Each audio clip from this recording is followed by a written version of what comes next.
በዓለም ላይ ከባድ ከሆኑ ነገሮች መካከል አንዱ ወደሚያፈቅሩት ሰው እንደማይመለሱ እያወቁ መለየት ይመስለኛል።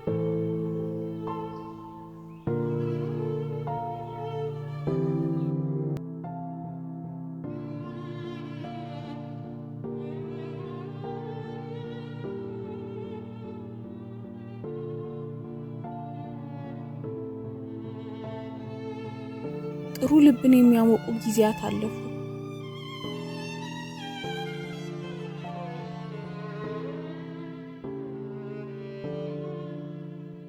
ብዙ ህልም፣ ሀሳቦች፣ ምኞቶች፣ እቅዶች ከሸፉ።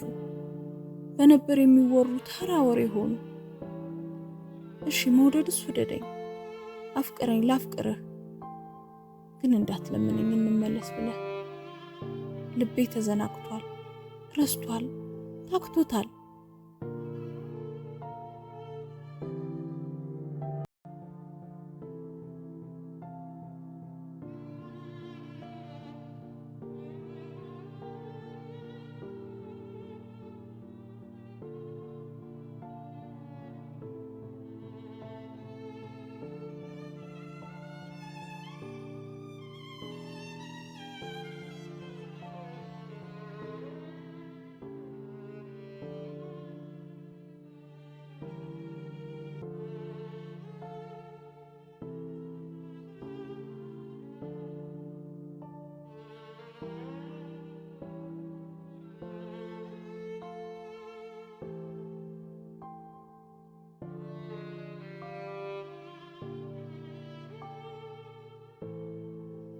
ሺህ ጊዜ ብታዋርደው እጥፉንም ብትሰድበው ደግሞ ይባስ ብሎ ይሄ ልቤ ቅያሜንም ትቷል። አንቺ እኮ እያለ ያወረደብኝ እንዶፍ ሁሉ ትቶታል። ላመልታል ካኮረፈ በኋላ ከናካቴው ይተዋል። መተው ጭራሽ መርሳት አይገርምም?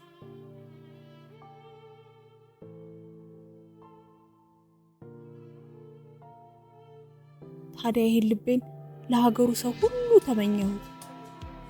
ክፉ አድራጊውን እንዲረሳ፣ የተወለጉት ትዳሮች እንዲለመልሙበት፣ በጓደኛሞች መካከል ፍቅር እንዲትረፈረፍ፣ ቤተሰብ እንዲሞቅ፣ ጉርብትና እንዲደምቅ፣ መንደር እንዲያሸበርቅ፣ ሀገር እንዲሰፋ፣ ሰውነት እንዲያብብ ይህ ልቤን ለሀገሩ ሰው ሁሉ ተመኘሁት።